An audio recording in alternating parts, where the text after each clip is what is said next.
offer our sympathy once again, and is happy to join in helping the family bear this grief and distress that they're facing with the loss of their patriarch, our dear brother Dutch. I know today his son Anthony, I believe, is celebrating his birthday, and at the end we'll do a little birthday song for him. I know his father probably would have liked that. But to Indy, Anthony, Andrew, and all the family, Lalita, Dennis, and Drew, we want to extend our deep sympathy to you. As is essential in all wakes, we must offer prayers and glorify the name of God to help that soul on its journey. And so, without any further ado, I'd like to ask you all to clasp your hands as we pray together.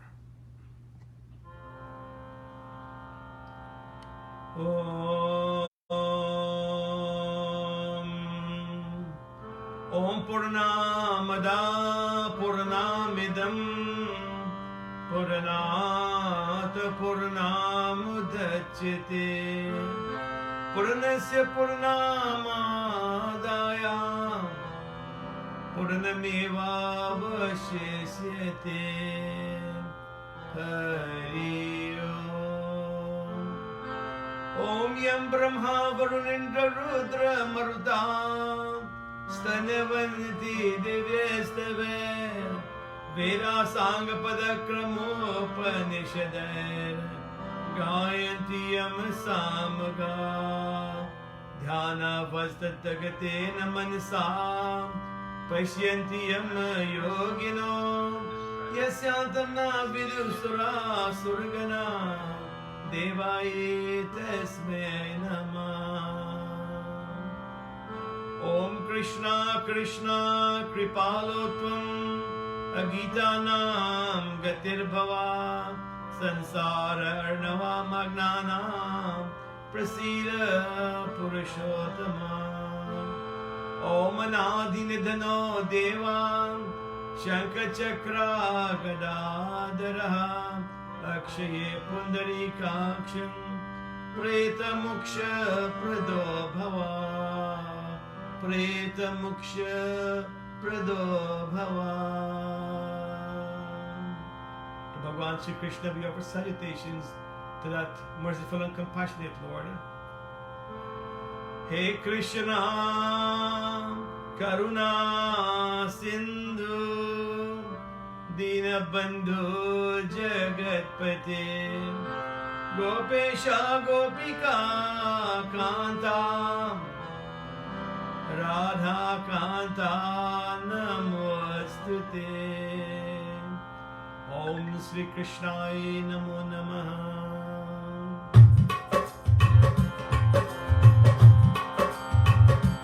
Jai Krishna Hare Sri Krishna Hare Dukhiyo ko dukh dur kare Jai Jai Jai Krishna Hare Jai Krishna Hare Sri Krishna Hare Dukhiyo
है सबके यही गत है. Today I would like to read a few verses of Bhagavad Gita.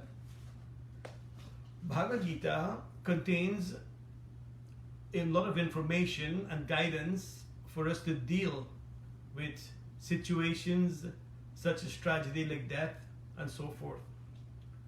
Today I want to continue to read from chapter 2 of the Bhagavad Gita, when Krishna is trying to convince Arjuna of his duty. What is his duty when he refused to fight in the war? And so he begins to tell him about selfless action.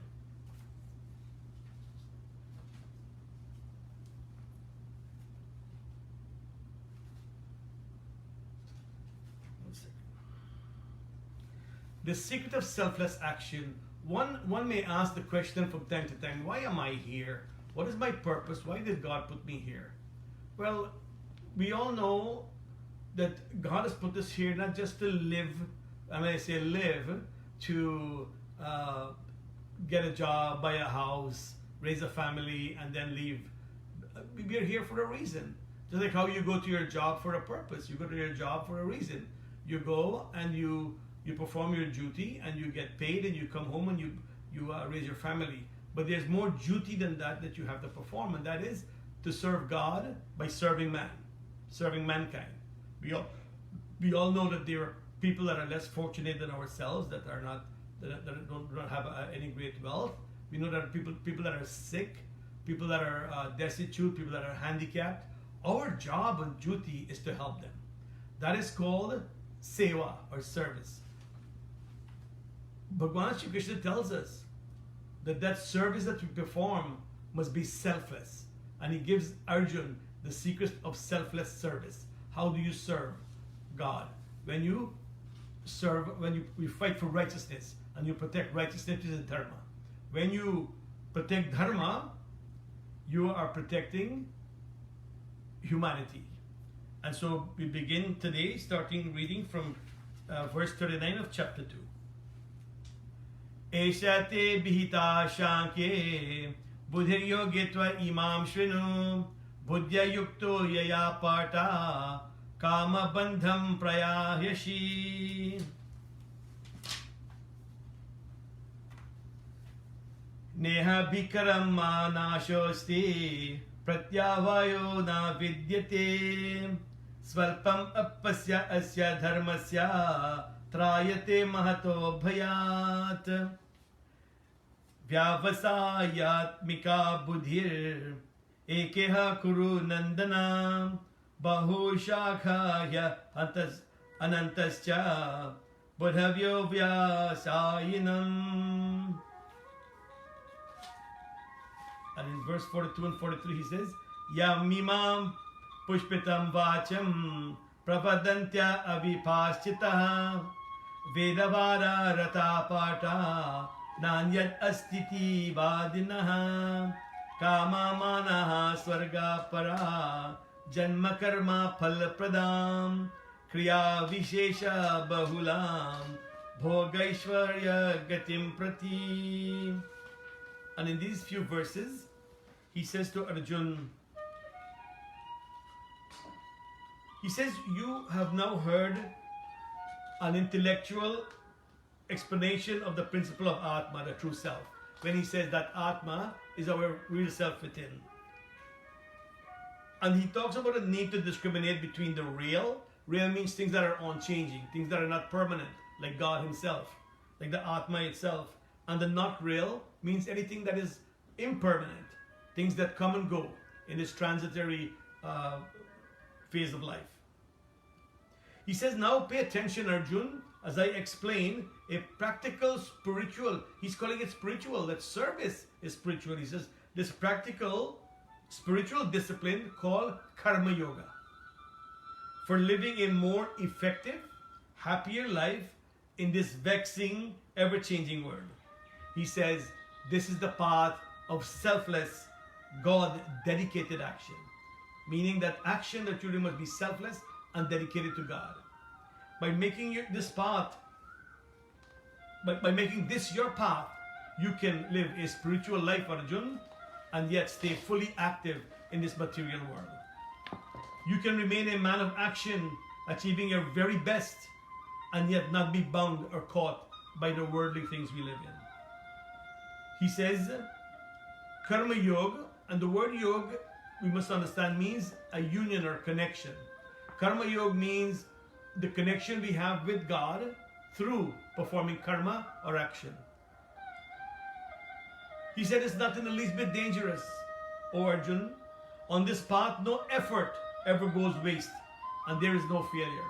So no matter how little you do, if you are passing on the road and you see a man need help, you may say, let me pass, it will be of no use for me, that won't help me in any way. Of course, Krishna is saying that any little thing you do in Karma Yoga, do not go wasted.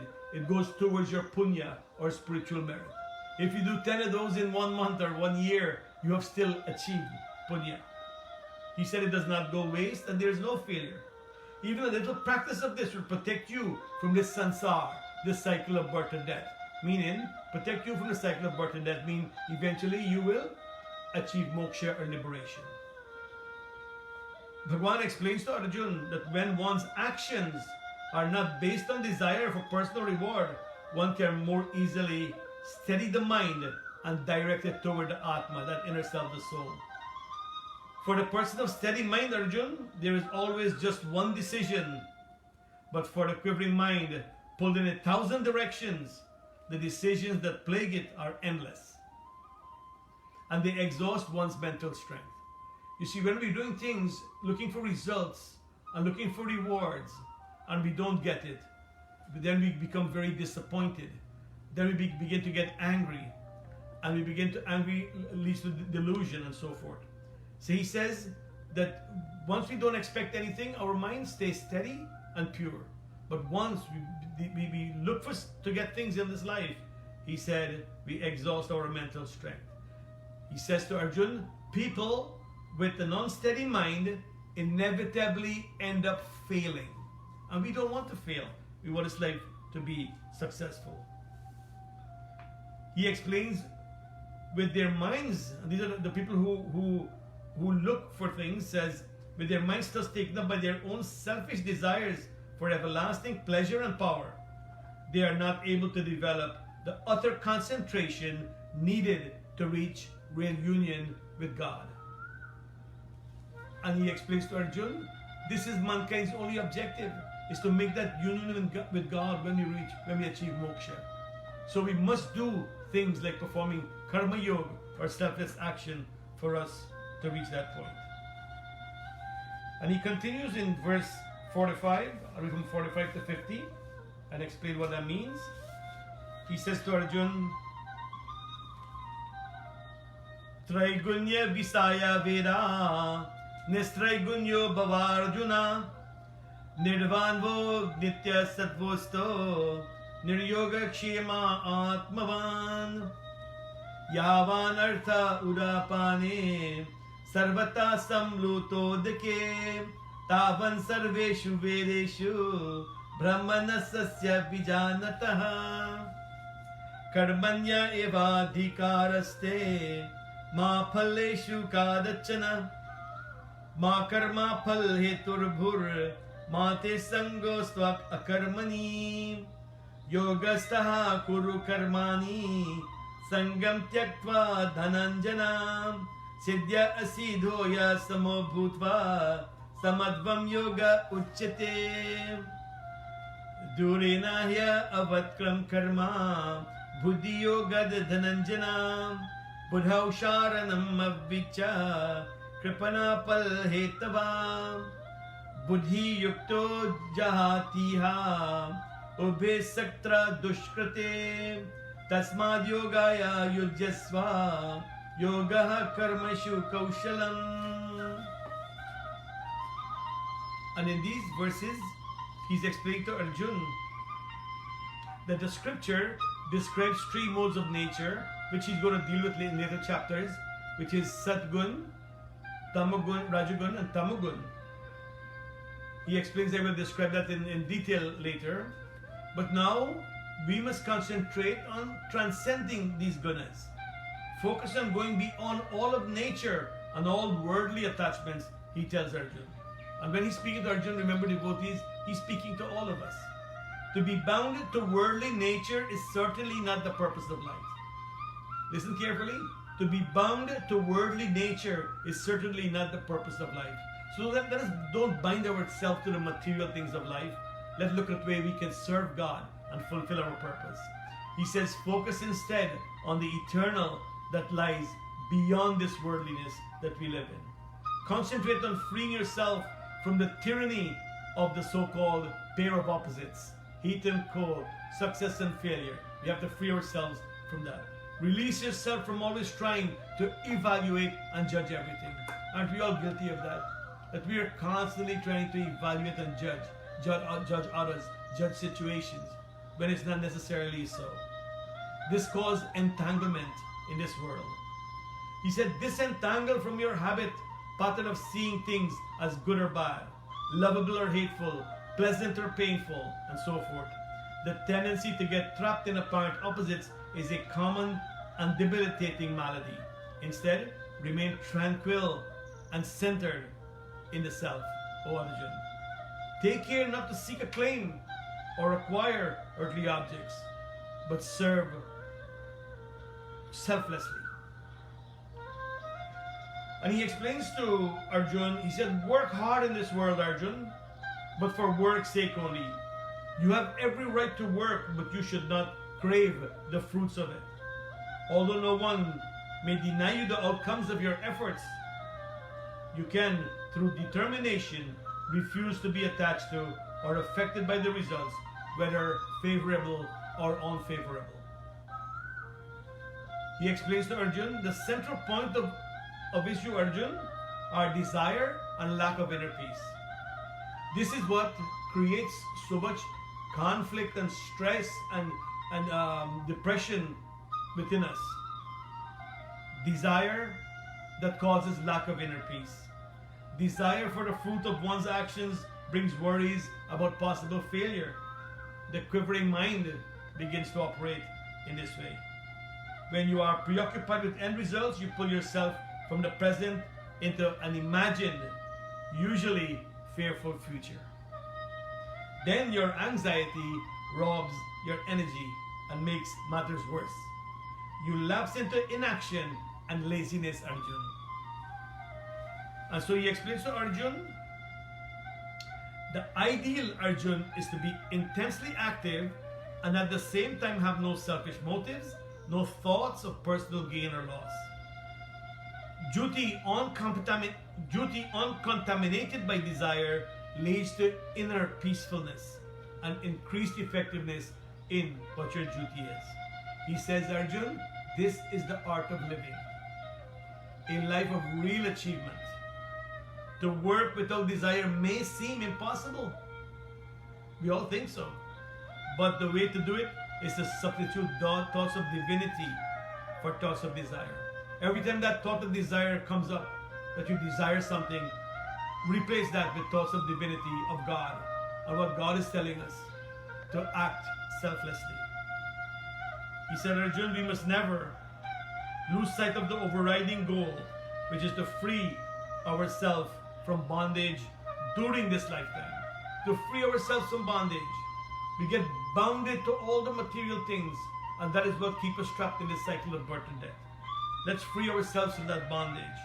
To shed attachment to worldly things, detach from our ego, and truly release ourselves from the cycle of birth and death we call samsara.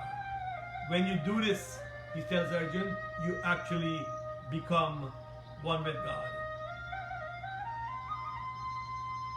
And he says to Arjuna, the mistake man makes is that he first tries to achieve the worldly things, and then afterwards, when we get older, then pursue God.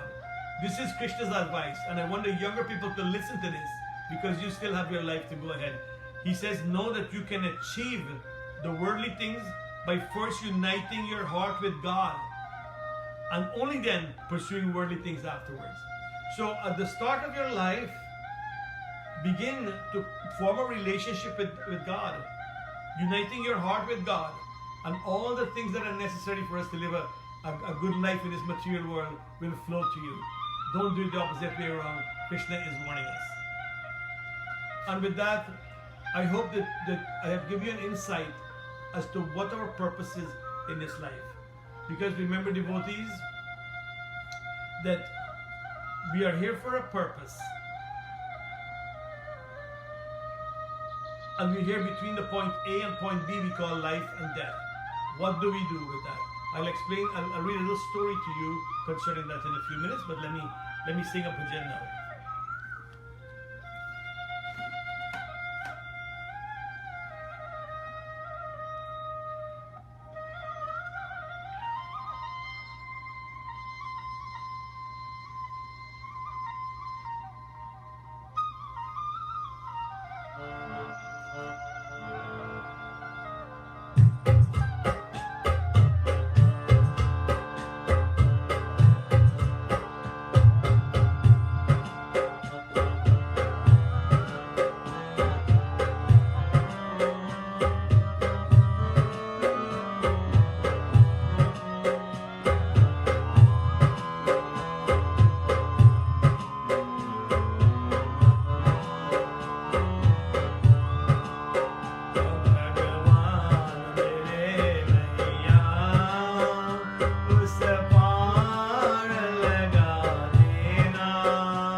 bhajan is telling us that whenever we are facing jhanjat, when the jhanjat becomes a lot, who do we turn to? God. Bhagwan mere naiya, we make him our captain of our boat to take us across this ocean of mundane existence. He says, Ab tak to nibana hai, aage bhi nibha dena. That so far, Lord, you are helping us to cross. Do continue giving me your help, Lord, even though sometimes we forget about you. That whenever we are in Jhanjat, Lord, don't forget us. Sometimes the Jhanjat becomes so much that we forget you. But Prabhu, do not forget us. Help us out of our troubles.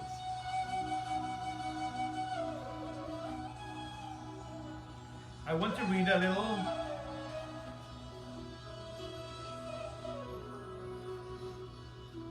This here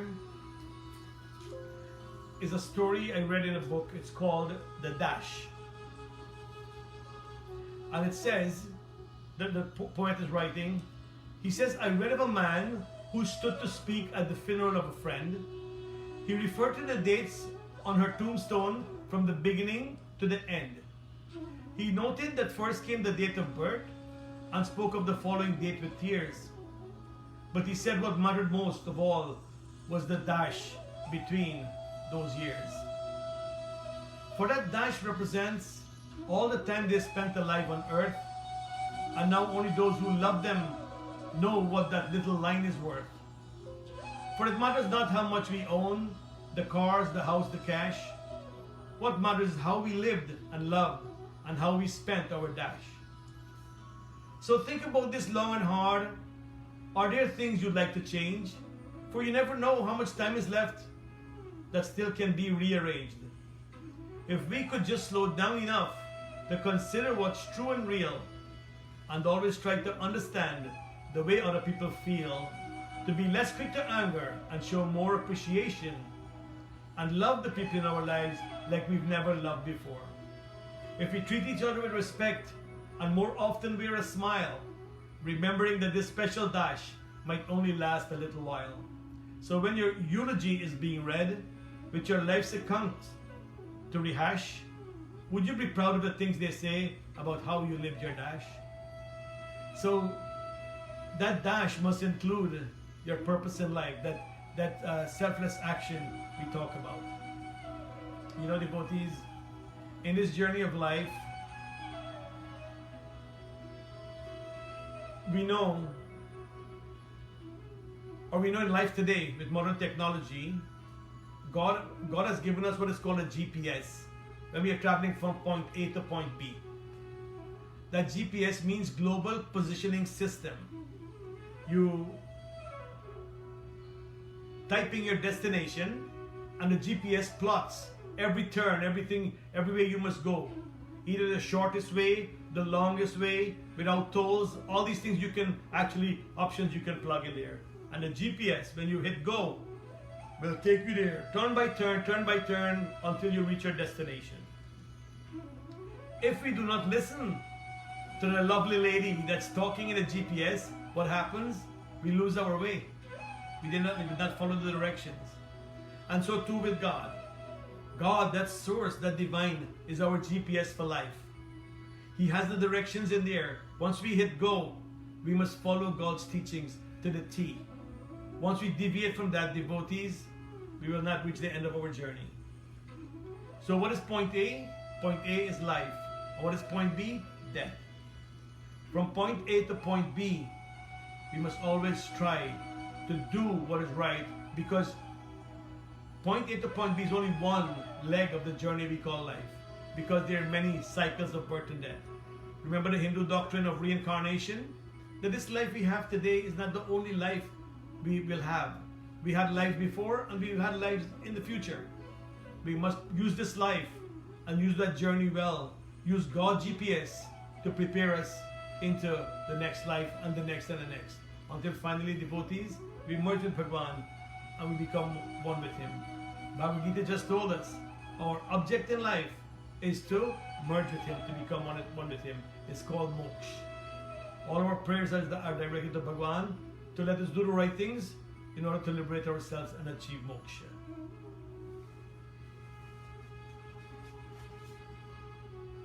I'd like to say another bhajan.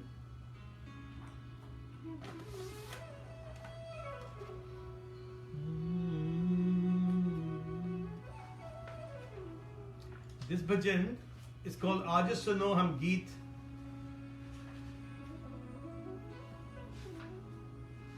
I don't know if I did that song before. I might have. I've been doing so many weeks, I forgot what I do at the different weeks. But I'll sing it again anyways. It says, Aaj Suno Hum Geet Vida Ka Ga Rahe. That today I will sing a song about pain and separation. It talks about do dukhiare panchi, two unhappy birds being separated by what we call life and death. But these two birds apply to the entire family and friends who are experiencing this tragedy of separation by the loss of our dear Bhai Dutch. It says we have come expecting to spend more time together, but who determines that? Only God. We know how much time we spend together, but separation is inevitable. We must prepare to bear it when the time comes.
Today, when I was going through my WhatsApp, someone sent me this nice little story which I would like to read for you. Actually, it was a messenger, I believe, yeah.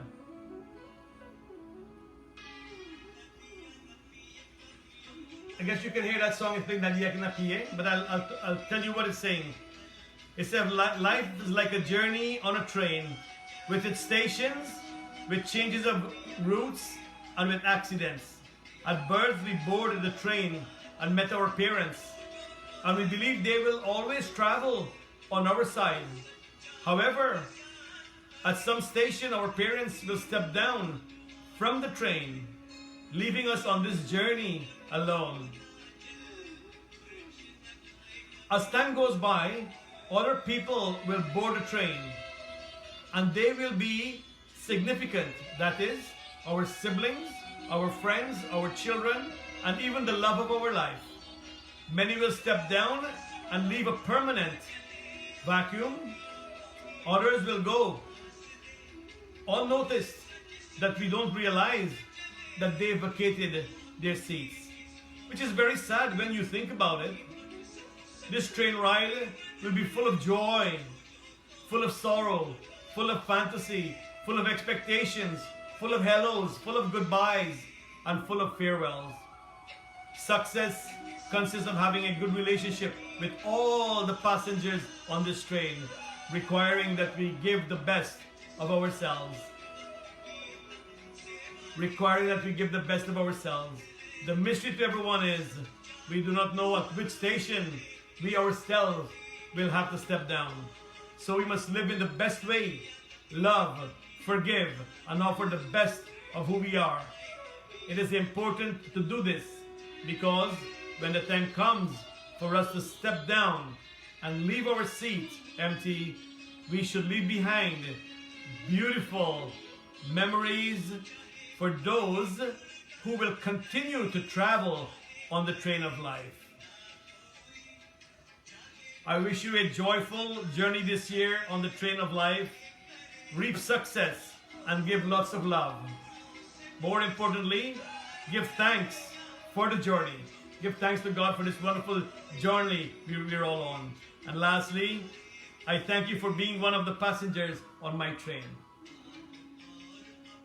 Isn't that wonderful? It's called a train of life. And it's absolutely true. That's the journey of life. We board a train, we don't know when we'll have to step off, who's coming on, who's going. But that is life. So let us live that life that God has given to us to the fullest that we can. I know today, is it Anthony is celebrating his birthday today? That's Andrew, Pandit Jeet. Andrew? Andrew. Oh, Andrew. Andrew's celebrating his birthday. Okay, we're going to sing a little birthday song. Bara bara dinaye aaye. We sing, we pray that this day come over and over again, Andrew. And bara bara dinaye aaye, that your heart will always be happy. I'm sure your father, you'll miss your father. He's not here to celebrate this birthday. And I'm sure he would want you to have some kind of celebration. For this Janam Din that God has given to us, Janam means birth and Din means day. This birthday should be celebrated with prayer and with chanting of God's name. And why? Because we are lucky to have this human birth. This human birth is what makes us cross that ocean of mundane existence. We are the only ones in this whole life species that have what we call a buddhi, an intellect. Intellect to differentiate between right and wrong. And because of that, we must always make the right selections in order for us to achieve moksha. So give thanks to God on this very day of your birthday. But we will have a little celebration by singing the birthday song to you.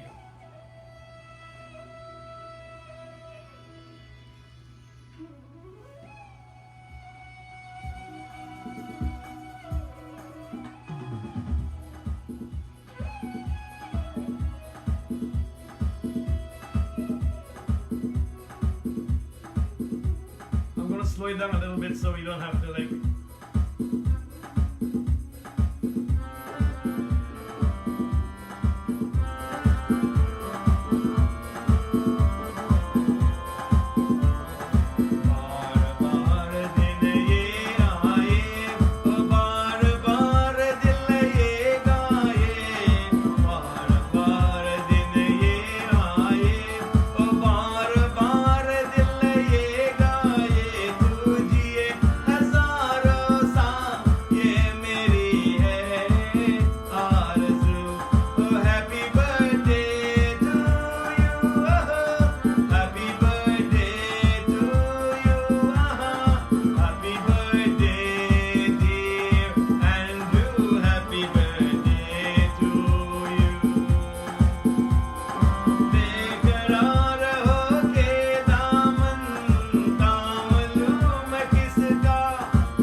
we're not in the right frame of mind for celebration, but I hope this lighten up the spirit a little bit.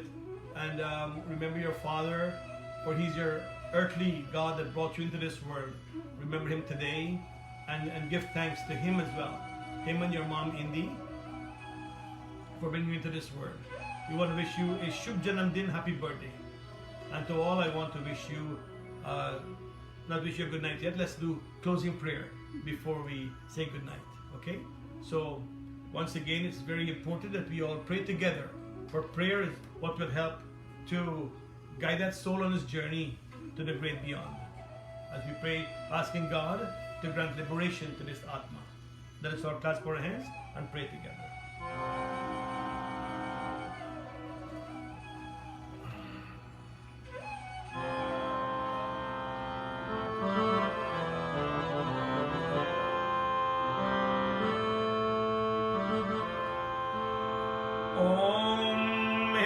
Garba Purusha Vyakta Vyakta Swarupine Asya Petasya Mokshate Suprito Bhava Sarvada.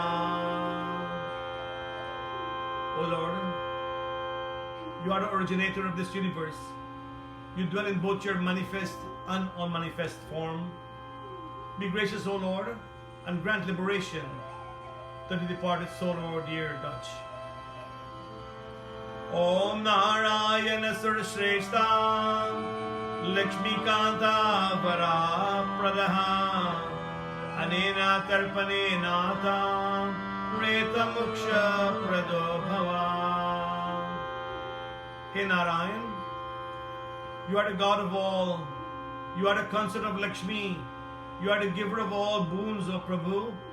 We pray, let our supplication and prayers bring salvation excuse me, to this departed soul.